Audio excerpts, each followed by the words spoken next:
बिस्मिल्लाहिर्रहमानिर्रहीम। अस्सलामुअलैकुम। Welcome to my YouTube channel chemistry with Mubeen. अगर आप चाहते हैं कि आपको मेरे हर आने वाले लेक्चर का नोटिफिकेशन आपके मोबाइल पे मिले तो आप यूट्यूब से मेरे चैनल को सर्च करें। सर्च करने के बाद सब्सक्राइब करें और साथ ही बेल आइकन को प्रेस कर दें ताकि हर आने वाले लेक्चर का नोटिफिकेशन आपको आपके मोबाइल पे मिल सके। Liquids and solids chapter number 4 FSC part 1। इस लेक्चर में हम हाइड्रोजन बॉन्डिंग को एक्सप्लेन करेंगे और प्रॉपर्टीज़ और एप्लीकेशन देखेंगे उन कंपाउंड्स की जिन कंपाउंड्स में हाइड्रोजन बॉन्ड मौजूद है। हाइड्रोजन बॉन्डिंग को सबसे पहले डिफाइन करते हैं। The electrostatic force of attraction between highly electronegative atom of one molecule and partial positive hydrogen atom of other molecule. हमारे पास वाटर है। वाटर के अंदर अगर आप देखें ऑक्सीजन जो है वो पार्शियल नेगेटिव है और हाइड्रोजन जो है वो पार्शियल पॉजिटिव है। यहाँ पर आपको दिखाया जा सकता है कि जो रेड कलर में ऑक्सीजन एटम शो किया हुआ है इसके ऊपर पार्शियल नेगेटिव चार्ज है। क्यों? क्योंकि ये मोर इलेक्ट्रोनेगेटिव है। और जो हाइड्रोजन है इसके ऊपर जो है वो पार्शियल पॉजिटिव चार्ज है। क्यों? क्योंकि ये लेस इलेक्ट्रोनेगेटिव है। जिन दो एटम्स ने बॉन्ड किया हुआ है उन बॉन्डेड एटम्स की इलेक्ट्रोनेगेटिविटी में डिफरेंस है जिसकी वजह से पार्शियल नेगेटिव और पार्शियल पॉजिटिव चार्ज डेवलप हुआ है। तो एक वाटर मॉलिक्यूल के अंदर आप देख सकते हैं ऑक्सीजन के ऊपर पार्शियल नेगेटिव चार्ज है और हाइड्रोजन के ऊपर पार्शियल पॉजिटिव चार्ज है। तो हाइड्रोजन बॉन्डिंग क्या है? हाइड्रोजन बॉन्डिंग ये है कि एक मॉलिक्यूल के पार्शियल नेगेटिव का दूसरे मॉलिक्यूल के पार्शियल पॉजिटिव के साथ अट्रैक्शन बनाना हाइड्रोजन बॉन्ड कहलाता है। अब देखें सेंटर में एक मॉलिक्यूल है, इसके अंदर अगर आप देखें ऑक्सीजन के ऊपर पार्शियल नेगेटिव चार्ज है और इसने क्या किया है किसी दूसरे मॉलिक्यूल के हाइड्रोजन के साथ इंटरेक्शन डेवलप की है क्योंकि दूसरे मॉलिक्यूल के हाइड्रोजन के ऊपर पार्शियल पॉजिटिव चार्ज था। इस तरह जो सेंटर में एक वाटर मॉलिक्यूल है उसने चार तरफ हाइड्रोजन बॉन्डिंग की हुई है। दो बॉन्ड हाइड्रोजन ने किए हुए हैं और दो बॉन्ड ऑक्सीजन ने किए हुए हैं। तो इलेक्ट्रोस्टैटिक फोर्स इसे इसलिए बोला जाता है क्योंकि ये फोर्स ऑफ अट्रैक्शन चार्जेस की वजह से डेवलप हुई है। ऐसी फोर्स ऑफ अट्रैक्शन जो चार्जेस की वजह से डेवलप हो उसे इलेक्ट्रोस्टैटिक फोर्स ऑफ अट्रैक्शन बोलते हैं। तो इसलिए हाइड्रोजन बॉन्डिंग को इस तरह डिफाइन किया जा सकता है the electrostatic force of attraction, यानी ऐसी फोर्स ऑफ अट्रैक्शन जो चार्जेस की वजह से डेवलप हुई हो। किन किन के दरमियान? बिटवीन हाईली इलेक्ट्रोनेगेटिव एटम, जैसे कि ऑक्सीजन है ये हाईली इलेक्ट्रोनेगेटिव एटम है तो इसके दरमियान ये कहाँ पर है? Highly electronegative atom of one molecule, एक मॉलिक्यूल का highly electronegative atom and partial positive hydrogen atom of other molecule. तो किसी दूसरे मॉलिक्यूल में हाइड्रोजन मौजूद है उसके साथ यहाँ पर अट्रैक्शन डेवलप हुई है, इसको हम हाइड्रोजन बॉन्डिंग कहते हैं। हाइड्रोजन बॉन्डिंग एक ही मॉलिक्यूल के अंदर भी हो सकती है लेकिन वो आपके कोर्स में नहीं है। Why do water molecule become polar? Water molecule के ऊपर पार्शियल पॉजिटिव और पार्शियल नेगेटिव चार्ज क्यों आया? सिंपल सी बात है जो मैंने आपको पहले बताई थी डाईपोल समझाते वक्त। वही बात है कि वाटर के अंदर हाइड्रोजन और ऑक्सीजन का बॉन्ड है। ऑक्सीजन की इलेक्ट्रोनेगेटिविटी ज़्यादा है और हाइड्रोजन की इलेक्ट्रोनेगेटिविटी क्या है? कम है। तो जो ज़्यादा इलेक्ट्रोनेगेटिव एटम है जैसा कि ऑक्सीजन, वो शेयर्ड पेयर ऑफ इलेक्ट्रॉन को अपनी तरफ खींचेगा और उसके ऊपर पार्शियल नेगेटिव चार्ज आ जाएगा और हाइड्रोजन के ऊपर पार्शियल पॉजिटिव चार्ज आ जाएगा। इस अनइक्वल अट्रैक्शन ऑफ इलेक्ट्रॉन की वजह से पोल डेवलप हो जाते हैं। अनइक्वल अट्रैक्शन का मतलब क्या है कि दो एटम्स ने जिन्होंने बॉन्ड किया हुआ था उनके दरमियान जो इलेक्ट्रॉन की अट्रैक्शन थी वो एक जैसी नहीं है। एक एटम ज़्यादा अट्रैक्ट कर रहा है, एक एटम कम अट्रैक्ट कर रहा है। जो एटम ज़्यादा अट्रैक्ट करेगा वो पार्शियल नेगेटिव बन जाएगा, जो कम अट्रैक्ट करेगा वो पार्शियल पॉजिटिव बन जाएगा। तो इस तरह मॉलिक्यूल या वो बॉन्ड पोलर हो जाएगा और डाईपोल बन जाएगा। What are the conditions for the formation of hydrogen bond? Hydrogen bond बनाने के लिए कौन कौन सी कंडीशंस हैं, यानी कि किन मॉलिक्यूल में हाइड्रोजन बॉन्ड बनेगा और किन मॉलिक्यूल में हाइड्रोजन बॉन्ड नहीं बनेगा। पहली कंडीशन हाइड्रोजन बॉन्डिंग के लिए ये है कि हाइड्रोजन एटम किसी ऐसे इलेक्ट्रोनेगेटिव एटम के साथ अटैच हो जिसके ऊपर लोन पेयर हो और उस एटम की इलेक्ट्रोनेगेटिविटी भी बहुत ज़्यादा हो। कंडीशन नंबर 2 ये है कि हाइड्रोजन के ऊपर पार्शियल पॉजिटिव चार्ज आ जाना चाहिए और जो पार्शियल नेगेटिव चार्ज है वो मोर इलेक्ट्रोनेगेटिव एटम के ऊपर डेवलप हो जाना चाहिए। यहाँ से एक बहुत इंपॉर्टेंट शॉर्ट क्वेश्चन पेपर में पूछा जाता है, why hydrogen bond is stronger than dipole dipole interaction. Hydrogen bond dipole dipole interaction से या डाइपोल डाइपोल फोर्सेस से ज़्यादा स्ट्रॉन्ग क्यों होता है? इसकी वजह यह है कि एक मॉलिक्यूल जिसमें हाइड्रोजन डायरेक्ट किसी इलेक्ट्रोनेगेटिव एटम के साथ जुड़ा है, वो फ्लोरीन, ऑक्सीजन या नाइट्रोजन, तीनों में से कोई एक हो सकता है। अगर हाइड्रोजन डायरेक्ट किसी इस तरह के इलेक्ट्रोनेगेटिव एटम के साथ जुड़ा है जिसकी इलेक्ट्रोनेगेटिविटी बहुत ज़्यादा है, तो वो क्या करेगा, हाइड्रोजन के स्मॉल साइज से फ़ायदा उठाएगा और उसके शेड पेयर ऑफ इलेक्ट्रॉन को अपनी तरफ ज़्यादा खींच के रखेगा। हाइड्रोजन का चूँकि साइज़ छोटा है, शेड पेयर ऑफ इलेक्ट्रॉन जो है वो इलेक्ट्रोनेगेटिव एटम खींच लेगा। हाइड्रोजन के पास और कोई इलेक्ट्रॉन नहीं है, बाकी उसके पास न्यूक्लियस बचता है। तो न्यूक्लियस का जो चार्ज है, पॉजिटिव चार्ज, वो मोर प्रोमिनेंट हो जाएगा, जिसकी वजह से हम ये बात कहते हैं कि स्ट्रॉन्ग इलेक्ट्रिक फील्ड डेवलप हो जाता है due to small size of hydrogen atom. जो ऑक्सीजन है, oxygen atom of the other molecule, किसी दूसरे मॉलिक्यूल का जो ऑक्सीजन एटम होगा वो फिर इस तरह वाली पार्शल पॉजिटिव हाइड्रोजन के साथ आके कोऑर्डिनेट बॉन्ड बनाने की लालच देगा।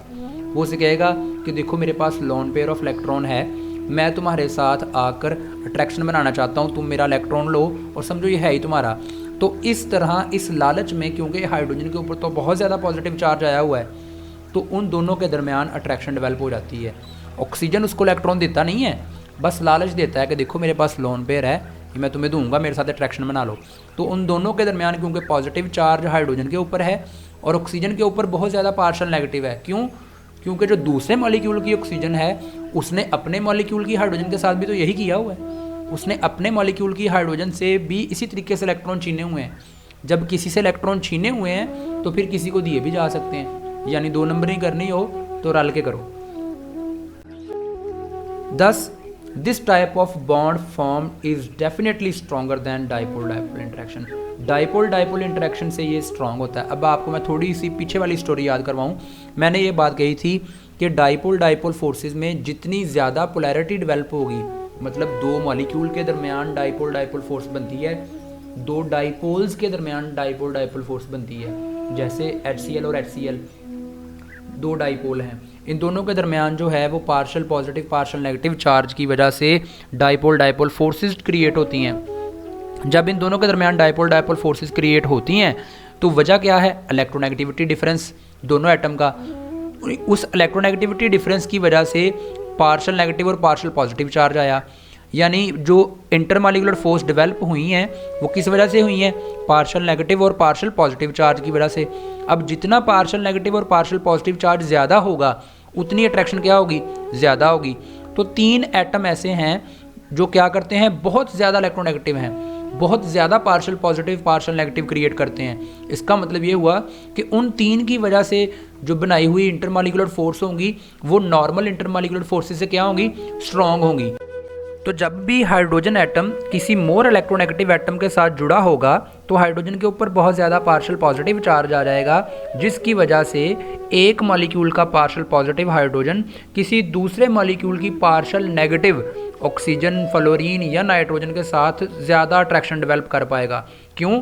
क्योंकि जब एक मॉलिक्यूल के अंदर हाइड्रोजन के साथ मोर इलेक्ट्रोनेगेटिव एटम अटैच है, जैसा कि फ्लोरीन, ऑक्सीजन या नाइट्रोजन, इसके अलावा अगर कोई और एटम अटैच हो जिसकी इलेक्ट्रोनेगेटिविटी हाइड्रोजन से ज़्यादा हो, तो वो क्या करेगा? हाइड्रोजन के ऊपर पार्शल पॉजिटिव चार्ज तो डेवलप करेगा, लेकिन उतना ज़्यादा डेवलप नहीं कर सकता जितना फ्लोरीन, ऑक्सीजन या नाइट्रोजन डेवलप कर सकते हैं। तो इसका मतलब ये हुआ कि जब हाइड्रोजन किसी और इलेक्ट्रोनेगेटिव एटम के साथ अटैच होगा जिसकी हाइड्रोजन से ज़्यादा हो लेकिन फ्लोरीन, ऑक्सीजन और नाइट्रोजन से कम हो, तो वहाँ हाइड्रोजन के ऊपर पार्शल पॉजिटिव चार्ज आएगा लेकिन कम आएगा, और जो इंटरमॉलिक्यूलर फोर्स वो बनाएगा वो कम होगी। लेकिन फ्लोरीन, ऑक्सीजन और नाइट्रोजन के केस में जब हाइड्रोजन इन तीनों में से किसी एक के साथ जुड़ा हो तो हाइड्रोजन के ऊपर बहुत ज़्यादा पार्शल पॉजिटिव चार्ज आ जाता है, जिसकी वजह से वो दूसरे मॉलिक्यूल के पार्शल नेगेटिव एटम के साथ ज़्यादा स्ट्रॉन्ग अट्रैक्शन बनाता है। तो बना कौन रहा है? हाइड्रोजन। क्यों बना रहा है? बहुत ज़्यादा पार्शल पॉजिटिव चार्ज होने की वजह से।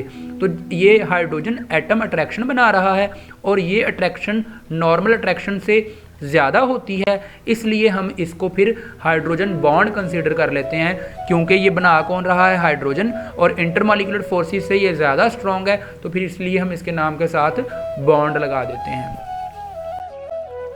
कौन कौन से ऐसे एटम हैं जो हाइड्रोजन बॉन्डिंग में पार्टिसिपेट करते हैं, वो मैं आपको पहले ही बता चुका हूँ, फ्लोरीन, ऑक्सीजन, नाइट्रोजन और बहुत कम केसेस में क्लोरीन। हमने अगर कंपेयर करना हो हाइड्रोजन बॉन्ड की स्ट्रेंथ को कोवलेंट बॉन्ड के साथ, तो हम क्या बताएंगे। हमने ये बात पहले कही थी कि जो डाइपोल फोर्सेस होती हैं ये कोवलेंट बॉन्ड की निस्बत तकरीबन 100 गुना कमज़ोर होती हैं, जबकि जो हाइड्रोजन बॉन्ड है वो कोवलेंट बॉन्ड की निस्बत सिर्फ 20 गुना कमज़ोर होता है। इसका मतलब ये हुआ कि जो हाइड्रोजन बॉन्ड है वो इंटरमॉलिक्यूलर फोर्स डाइपोल फोर्स से क्या है, ज़्यादा स्ट्रॉन्ग है।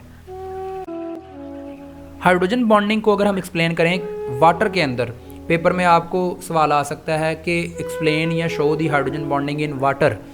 तो वाटर का मॉलिक्यूल मैंने आपको पहले भी स्टार्ट पे भी दिखा दिया था, तो अब भी आप देख लें वही मॉलिक्यूल है, वैसे ही अट्रैक्शन डेवलप हुई है। और क्यों डेवलप हुई है, क्योंकि ऑक्सीजन मोर इलेक्ट्रोनेगेटिव एटम था, इसने क्या किया, शेड पेयर ऑफ इलेक्ट्रॉन को अपनी तरफ खींचा, और खींचने से जो ऑक्सीजन है वो पार्शियल नेगेटिव बन जाता है, और जो हाइड्रोजन है वो क्या बन जाता है, पार्शियल पॉजिटिव बन जाता है। आप यहाँ से डायग्राम में देख सकते हैं कि एक मॉलिक्यूल जो सेंटर में मौजूद है उसकी पार्शियल पॉजिटिव हाइड्रोजन ने दूसरे मॉलिक्यूल की पार्शियल नेगेटिव ऑक्सीजन के साथ अट्रैक्शन डेवलप की हुई है। एक हाइड्रोजन बॉन्ड ऊपर मौजूद है, उसने ऊपर एक मॉलिक्यूल के साथ अट्रैक्शन डेवलप की हुई है। एक हाइड्रोजन बॉन्ड राइट साइड पे नीचे मौजूद है, उसने नीचे किसी दूसरे मॉलिक्यूल के साथ अट्रैक्शन डेवलप की हुई है। तो ये दो हाइड्रोजन बॉन्ड एक मॉलिक्यूल की हाइड्रोजन ने ही बनाए हुए हैं, और जो दरमियान में ऑक्सीजन मौजूद है उस ऑक्सीजन के पास दो लोन पेयर भी हैं। तो दरमियान वाली ऑक्सीजन क्या करती है, अपने दोनों लोन पेयर को यूज़ करते हुए दो तरफ जो है वो हाइड्रोजन बॉन्ड बनाए हुए हैं किसी दूसरे मॉलिक्यूल की हाइड्रोजन के साथ। पहला कंपाउंड जहां हाइड्रोजन बॉन्ड मौजूद था वो था वाटर। तो पेपर में आपको शॉर्ट क्वेश्चन आ सकता है, show hydrogen bonding in water. अब दूसरा, अगर हम क्लोरोफॉर्म और एसीटोन को मिक्स करें तो वो एक दूसरे में हल हो जाते हैं। हल होने की रीज़न क्या है, हाइड्रोजन बॉन्डिंग। पेपर में एमसीक्यूज़ में भी पूछा जा सकता है कि क्लोरोफॉर्म और एसीटोन दो डिफरेंट चीज़ें हैं, जब हम उनको मिक्स करते हैं तो एक दूसरे में हल हो जाते हैं। वो क्यों हल होते हैं, तो आप बता सकते हैं हाइड्रोजन बॉन्डिंग की वजह से। और दूसरा ये कहा जा सकता है कि क्लोरोफॉर्म और एसीटोन को जब मिक्स करते हैं तो उनकी हाइड्रोजन बॉन्डिंग शो करें कि कहाँ पर उनमें हाइड्रोजन बॉन्डिंग डेवलप होती है। लेफ़्ट साइड पे आपको क्लोरोफॉर्म का फार्मूला शो किया है। क्लोरोफॉर्म का फार्मूला होता है CHCl3। तो C के साथ कार्बन के साथ 3 क्लोरीन अटैच हैं, chlorine being more electronegative, carbon के शेयर्ड इलेक्ट्रॉन को अपनी तरफ ज़्यादा खींचती है। तो तीनों क्लोरीन कार्बन के इलेक्ट्रॉन्स को खींचेंगी, जिसकी वजह से कार्बन के ऊपर बहुत ज़्यादा पार्शियल पॉजिटिव चार्ज आ जाएगा। कार्बन की इलेक्ट्रोनेगेटिविटी 2.2 जबकि हाइड्रोजन की इलेक्ट्रोनेगेटिविटी 2.1 है, यानी कार्बन जो है वो हाइड्रोजन से थोड़ा सा ज़्यादा इलेक्ट्रोनेगेटिव है। तो कार्बन हाइड्रोजन के शेयर्ड पेयर ऑफ इलेक्ट्रॉन को अपनी तरफ अट्रैक्ट करेगा, क्योंकि एक तो कार्बन के ऊपर बहुत ज़्यादा पार्शियल पॉजिटिव चार्ज आया हुआ है, दूसरा कार्बन की इलेक्ट्रोनेगेटिविटी हाइड्रोजन से ज़्यादा है। तो कार्बन के ऊपर जो पार्शियल पॉजिटिव चार्ज आया है वो 3 क्लोरीन की वजह से आया है कि 3 क्लोरीन ने कार्बन के इलेक्ट्रॉन छीने हुए हैं। तो क्या कार्बन अपने उस पार्शियल पॉजिटिव चार्ज को एक हाइड्रोजन के इलेक्ट्रॉन छीन के पूरा कर सकता है? नहीं। कार्बन के इलेक्ट्रॉन 3 क्लोरीन ने छीने हुए हैं, 3 क्लोरीन की वजह से कार्बन के ऊपर पार्शियल पॉजिटिव चार्ज आया है। तो कार्बन जब हाइड्रोजन से इलेक्ट्रॉन छीनेगा तो कार्बन का पार्शियल पॉजिटिव चार्ज ख़त्म नहीं होगा, वो थोड़ा सा कम हो जाएगा। कार्बन पर भी पार्शियल पॉजिटिव चार्ज रहेगा और हाइड्रोजन पर भी पार्शियल पॉजिटिव चार्ज डेवलप हो जाएगा। इसी तरह दूसरा मॉलिक्यूल है एसीटोन का, जो कि राइट साइड पे शो हो रहा है, ये उसका स्ट्रक्चर है। इसके अंदर कार्बन ऑक्सीजन के दरमियान डबल बॉन्ड है। ऑक्सीजन चूँकि मोर इलेक्ट्रोनेगेटिव एटम है और वैसे उसने डबल बॉन्ड बनाया है, उसके ऊपर लोन पेयर भी मौजूद हैं। तो पार्शियल नेगेटिव चार्ज ऑक्सीजन के ऊपर मौजूद होता है, पार्शियल नेगेटिव ऑक्सीजन और ये पार्शियल पॉजिटिव हाइड्रोजन के दरमियान जो डॉटेड लाइन शो की हुई है, ये हाइड्रोजन बॉन्ड को इंडिकेट करने के लिए है। तो हाइड्रोजन बॉन्ड कहाँ डेवलप हुआ है? हाइड्रोजन बॉन्ड डेवलप हुआ है क्लोरोफॉर्म की पार्शियल पॉजिटिव हाइड्रोजन और एसीटोन की पार्शियल नेगेटिव ऑक्सीजन के दरमियान। एक और क्वेश्चन है जो पेपर में बहुत ज़्यादा पूछा जाता है और बहुत इम्पॉर्टेंट है, इसी टॉपिक से रिलेटेड कि why HF is weak acid as compare to HCl। HF जो है वो वीक एसिड है एज़ कम्पेयर टू HCl। वजह बताएं। बच्चे ये बात सोचते हैं कि फ्लोरीन की इलेक्ट्रोनेगेटिविटी ज़्यादा है तो इसको तो स्ट्रॉन्ग एसिड होना चाहिए, जबकि ये वीक एसिड है, तो इसकी वजह क्या होगी वो आपने एक्सप्लेन करनी है। तो पहले आपको पता होना चाहिए स्ट्रॉन्ग एसिड क्या होता है और वीक एसिड क्या होता है। चैप्टर नंबर 2 10th में ही आप ये बात पढ़ चुके हैं कि स्ट्रॉन्ग एसिड वो होता है जो ज़्यादा H पॉजिटिव आयन प्रोड्यूस करता है, जबकि वीक एसिड वो होता है जो कम H पॉजिटिव आयन प्रोड्यूस करे। तो यहाँ HF के वीक एसिड होने के पीछे भी हाइड्रोजन बॉन्डिंग का ही हाथ है। जैसा कि आप जानते हैं कि स्ट्रॉन्ग एसिड वो होता है जो ज़्यादा H पॉजिटिव आयन प्रोड्यूस करे। तो फ्लोरीन की इलेक्ट्रोनेगेटिविटी ज़्यादा होने की वजह से फ्लोरीन के ऊपर बहुत ज़्यादा पार्शियल नेगेटिव और हाइड्रोजन के ऊपर बहुत ज़्यादा पार्शियल पॉजिटिव चार्ज आ जाता है। अब यहाँ पर आप HF का दूसरा मॉलिक्यूल भी देख सकते हैं। पहले मॉलिक्यूल के ऊपर फ्लोरीन पे पार्शियल नेगेटिव चार्ज और H के ऊपर पार्शियल पॉजिटिव चार्ज मौजूद है, और ये पार्शियल नेगेटिव और पार्शियल पॉजिटिव चार्ज बहुत ज़्यादा है। क्यों? क्योंकि फ्लोरीन की इलेक्ट्रोनेगेटिविटी क्या है? ज़्यादा है। इसी तरह दूसरे मॉलिक्यूल के ऊपर भी HF के ऊपर बहुत ज़्यादा पार्शियल नेगेटिव और बहुत ज़्यादा पार्शियल पॉजिटिव चार्ज मौजूद होगा। अब जो राइट साइड पे आपको मॉलिक्यूल नज़र आ रहा है, इस मॉलिक्यूल की जो हाइड्रोजन है, एक तो वो अपने मॉलिक्यूल की फ्लोरीन के साथ कोवलेंटली बॉन्डेड है, दूसरा ये हाइड्रोजन दूसरी तरफ लेफ़्ट साइड पे दूसरे मॉलिक्यूल की फ्लोरीन के साथ हाइड्रोजन बॉन्ड बनाए हुए है। यानी कि ये जो दरमियान में हाइड्रोजन आ रही है, ये तो दोनों के दरमियान इन ट्रैप हो चुकी है, फंस चुकी है। एक तरफ अपने मॉलिक्यूल की फ्लोरीन इसके साथ कोवलेंट बॉन्ड बनाए हुए है और दूसरी तरफ दूसरे मॉलिक्यूल की फ्लोरीन ने इसके साथ हाइड्रोजन बॉन्ड बना लिया है। हाइड्रोजन बॉन्ड तमाम इंटरमॉलिक्यूलर फोर्सेस से क्या है? स्ट्रॉन्ग है। इसका मतलब है कि स्ट्रॉन्ग अट्रैक्टिव फोर्स की वजह से हाइड्रोजन दो तरफ फ्लोरीन के दरमियान क्या हो चुका है? इनट्रैप हो चुका है।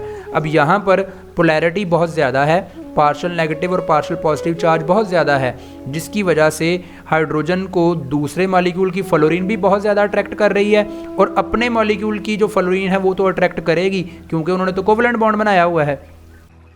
इसी तरीके से तीसरा मॉलिक्यूल भी आप देख सकते हैं, तो तीसरे मॉलिक्यूल ने आकर दूसरे मॉलिक्यूल की हाइड्रोजन को भी इंट्रैप कर दिया है, पकड़ लिया है। तो इस तरह जो HF है वो क्या करेगा? ज़्यादा H पॉजिटिव आयन प्रोड्यूस नहीं कर पाएगा, जिसकी वजह से ये वीक एसिड हो जाएगा। जबकि क्लोरीन की इलेक्ट्रोनेगेटिविटी फ्लोरीन से कम होती है, तो इसका मतलब ये हुआ कि ये कम पार्शियल नेगेटिव और कम पार्शियल पॉजिटिव चार्ज बनाएगा, जिसकी वजह से जो इंटरमॉलिक्यूलर फोर्स होंगी वो एज़ कम्पेयर टू HF क्या हो जाएंगी? कम हो जाएंगी। तो यहाँ पर ज़्यादा H पॉजिटिव आयन प्रोड्यूस हो सकते हैं एज़ कम्पेयर टू HF। तो फिर हम ये बात बोलेंगे कि HCl स्ट्रॉन्ग एसिड है एज़ कम्पेयर टू HF, और HF जो है वो वीक एसिड है एज़ कम्पेयर टू HCl। एक ही बात है। इसी तरह पेपर में ये भी सवाल आ सकता है कि why HF is weak acid as compare to HI, तो आपने इसी तरीके से उसको भी जस्टिफाई करना है। और अगर पेपर में आ जाए कि अमोनिया के अंदर हाइड्रोजन बॉन्डिंग को इंडिकेट करें कि अमोनिया के अंदर कहाँ पर हाइड्रोजन बॉन्डिंग पाई जाती है, तो आपने उसको भी एक्सप्लेन करना है। अमोनिया में एक नाइट्रोजन के साथ 3 हाइड्रोजन अटैच हैं। नाइट्रोजन मोर इलेक्ट्रोनेगेटिव है, जिसकी वजह से वो शेयर्ड पेयर ऑफ इलेक्ट्रॉन को अपनी तरफ खींचेगा और नाइट्रोजन पार्शियल नेगेटिव बन जाएगा और हाइड्रोजन के ऊपर पार्शियल पॉजिटिव चार्ज आ जाएगा। और पार्शियल पॉजिटिव चार्ज जो हाइड्रोजन के ऊपर आ चुका है वो दूसरे मॉलिक्यूल की पार्शियल नेगेटिव नाइट्रोजन को अट्रैक्ट करेगा और वहाँ पर हाइड्रोजन बॉन्ड डेवलप होगा। अमोनिया के अंदर हाइड्रोजन बॉन्डिंग कहाँ एग्जिस्ट करती है वो इस डायग्राम के ज़रिए आप अंडरस्टैंड कर सकते हैं कि अमोनिया के अंदर जो सबसे टॉप पे ऊपर एक मॉलिक्यूल मौजूद है, नाइट्रोजन के ऊपर पार्शियल नेगेटिव और उसकी तीनों हाइड्रोजन के ऊपर पार्शियल पॉजिटिव चार्ज मौजूद है। अब ये जो पार्शियल पॉजिटिव चार्ज हाइड्रोजन पे मौजूद है, ये हाइड्रोजन दूसरे मॉलिक्यूल की पार्शियल नेगेटिव नाइट्रोजन को अट्रैक्ट कर सकती है और यहाँ पर इनके दरमियान हाइड्रोजन बॉन्ड बन सकता है। और अब आप गौर करें, यहाँ पर नाइट्रोजन के ऊपर एक लोन पेयर है, तो इसका मतलब ये हुआ कि एक मॉलिक्यूल की नाइट्रोजन एक हाइड्रोजन बॉन्ड बना सकती है। अब एक क्वेश्चन है कि अमोनिया जो है वो रूम टेम्परेचर पर गैस है, जबकि वाटर रूम टेम्परेचर पर लिक्विड फॉर्म में है। दोनों में हाइड्रोजन बॉन्डिंग एग्जिस्ट करती है। रीज़न क्या है? ये आपको खुद पता होना चाहिए, मैंने एक्सप्लेन कर दी हुई है। Properties and application of the compounds containing hydrogen bond, यानी ऐसे कंपाउंड जिनमें हाइड्रोजन बॉन्ड मौजूद हो, उनकी प्रॉपर्टीज़ और उनकी एप्लीकेशन। तो कौन कौन सी प्रॉपर्टीज़ हाइड्रोजन बॉन्डिंग की वजह से चेंज होती हैं, उनमें नंबर 1 है थर्मोडायनामिक प्रॉपर्टीज़। थर्मोडायनामिक प्रॉपर्टीज़ क्या होती हैं? तमाम वो प्रॉपर्टीज़ जो हीट या टेम्परेचर पर डिपेंड करती हैं। Number 2 solubility of hydrogen bonded molecule, यानी कि दो डिफरेंट तरह के कंपाउंड हैं, एक अल्कोहल है और एक वाटर है, हम इन दोनों को अगर मिक्सअप कर दें तो ये हल हो जाते हैं। तो इनकी सॉल्युबिलिटी के अंदर क्या रीज़न है? वो है hydrogen bonding. Number 3 structure of ice, हम देखेंगे कि हाइड्रोजन बॉन्डिंग की वजह से स्ट्रक्चर ऑफ आइस पे क्या इफेक्ट होता है। आमतौर पर तो आप ये बात सुनते हैं कि जब आइस जम जाती है, यानी बर्फ़ जम जाती है जब मुकम्मल तौर पर, तो उसका वॉल्यूम पानी से थोड़ा ज़्यादा हो जाता है। उसकी वजह क्या है? उसकी वजह हाइड्रोजन बॉन्डिंग है। Number 4 cleaning action of soap and detergents, soap और डिटर्जेंट्स क्लीनिंग एक्शन कैसे शो करते हैं, उसके पीछे एप्लीकेशन भी हाइड्रोजन बॉन्डिंग की ही है। Number 5 hydrogen bonding in biological compounds and food materials, के बायोलॉजिकल कंपाउंड्स के अंदर हाइड्रोजन बॉन्डिंग कहाँ एग्जिस्ट करती है और उसका क्या फ़ायदा है। Number 6 hydrogen bonding in paints, dyes and textile materials. इस लेक्चर में इतना ही। नेक्स्ट लेक्चर में हम हाइड्रोजन बॉन्डेड कंपाउंड्स की प्रॉपर्टीज़ और उनकी एप्लीकेशंस को एक्सप्लेन करेंगे। Thank you for listening. जज़ाकल्लाह। कोई क्वेश्चन हो तो लाजमी पूछिएगा। अल्लाह हाफिज़।